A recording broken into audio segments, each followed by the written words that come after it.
봉오동 만주바람꽃 구양근. 바람에 휘날리는 만주바람꽃, 너는 알리라. 한인의 금반지 은비녀 비단 보자기의 사연을. 바람에 떨리는 만주바람꽃, 너는 알리라. 봉오동 골짜기에 베인 독립군의 혈흔을.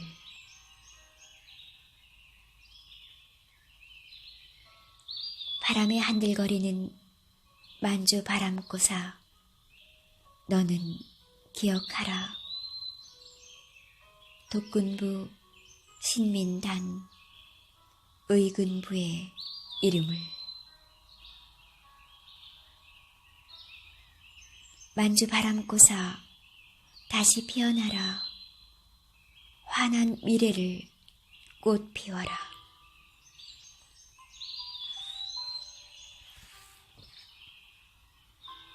봉오동 만주바람꽃. 만주바람꽃만 보아도 가슴이 아려오는 만주기행은 편한 마음으로 할 수 있는 곳이 아니다. 안타까운 가슴을 부여잡고 많은 생각을 하게 하는 자학의 여행이다. 그런데 오늘은 순례를 다녀와서 그 기행문을 쓰기보다는 내가 평소에 생각했던 봉오동 전투에 관한 소감만을 피력해 보려 한다. 나는 우리의 8.15 광복절을 별로 좋아하지 않는 사람이다. 나는 우리의 광복절을 봉오동 전투 승리일인 6월 7일로 했으면 좋겠다고 이전부터 생각했던 사람이다. 8.15가 전혀 의의가 없어서가 아니고 그날은 우리가 광복절로 세워서는 안 될 날이라고 생각해왔기 때문이다.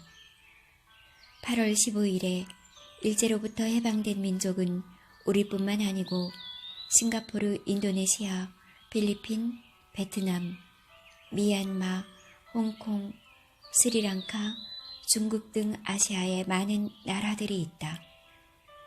그러나 그들은 우리처럼 광복절로 정해놓고 대대적으로 경축하는 행사를 하지 않는다. 왜 다른 나라들은 그날을 별로 중시하지 않는가? 그날은 축하를 벌리기에는 너무나 괴롭고 자존심 상한 날이기 때문이다. 자기가 싸워서 해방이 되었어야지 미국이 원자탄 던져서 해방된 날을 경축하기에는 너무나 철없는 어린아이 같아서이다.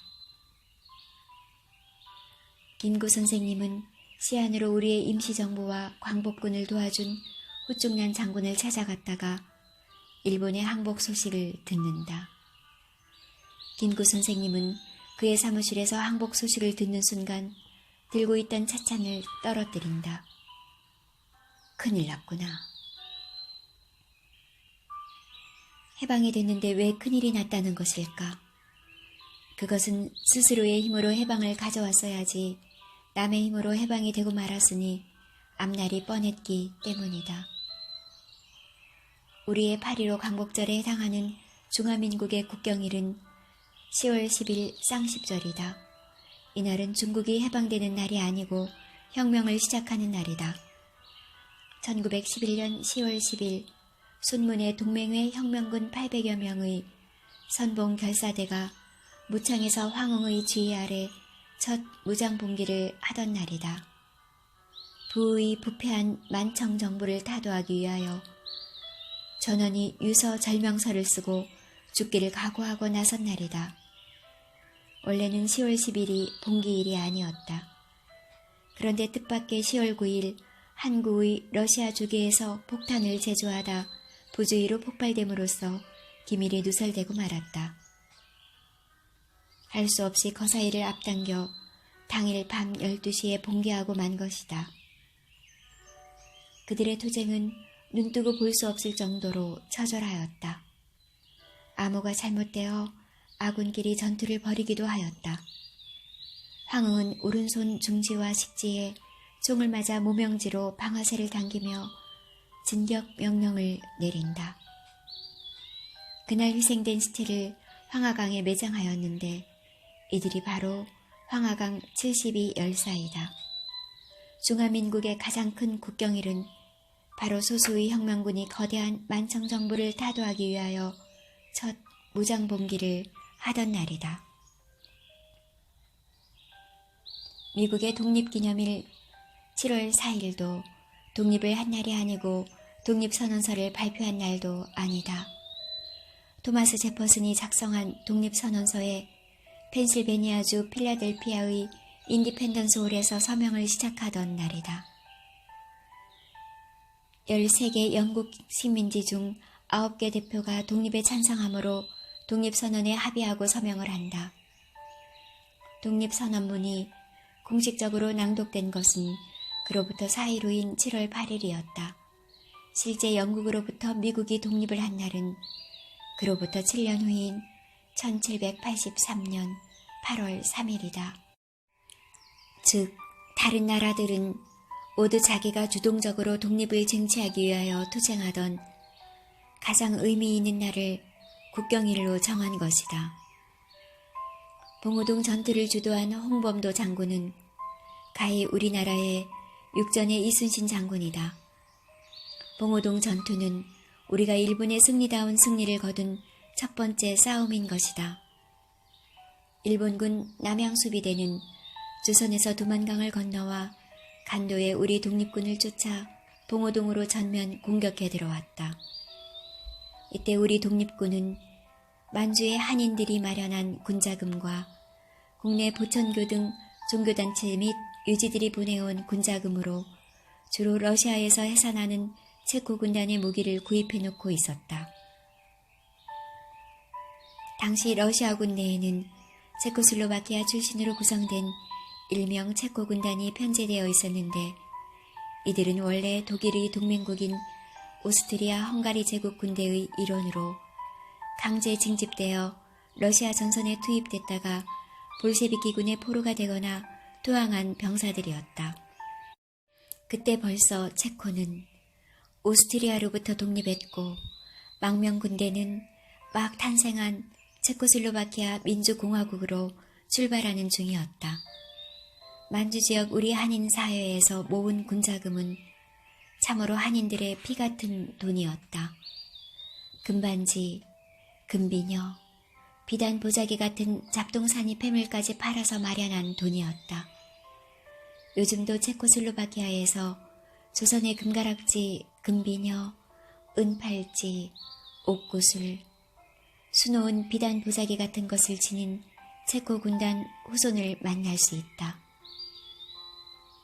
독립군들은 너무나 값비싼 돈으로 마련한 무기인 만큼 총탄 한 발에 한 명의 적을 쓰러뜨리겠다는 정신으로 훈련에 임한다.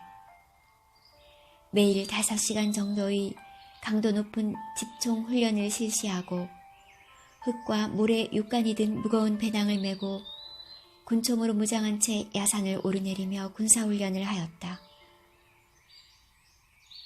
동시에 매일 밤낮으로 2회의 정신교육을 받는 등 강도 높은 훈련을 쌓았다.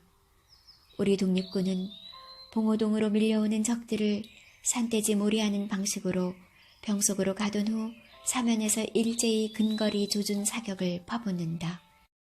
이때 참여한 우리 독립군은 홍범도 부대와 독군부 부대, 신민당 부대, 의군부 부대의 연합작전이었다. 1920년 6월 7일 봉오동 골짜기에서 4시간에 걸친 치열한 전투 끝에 피가 냇물을 이룬 뒤에야 정적을 되찾았다. 전과는 일본군 사살 157명의 다수의 무기, 탄약, 군량의 노예기였다. 우리 독립군의 사망은 불과 4명뿐이라는 믿을 수 없는 대대적인 승리였다. 어찌 이런 날을 크게 선전하고 길이 자랑스러워하지 않을 수 있겠는가. 그때 죽은 독립군과 일본군 시체 옆에 많은 사연을 안고 피어있던 만주 바람꽃이 바람에 파르르 떨리고 있었다. 바람에 휘날리는 만주 바람꽃, 너는 알리라.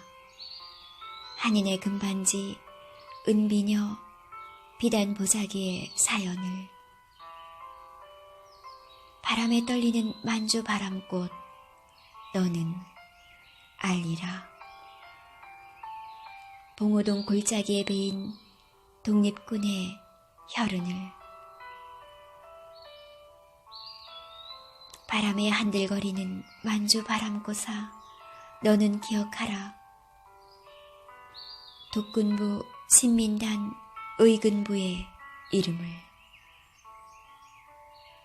만주 바람꽃아, 다시 피어나라. 환한 미래를 꽃 피워라. 환한 미래를 꽃 피워라.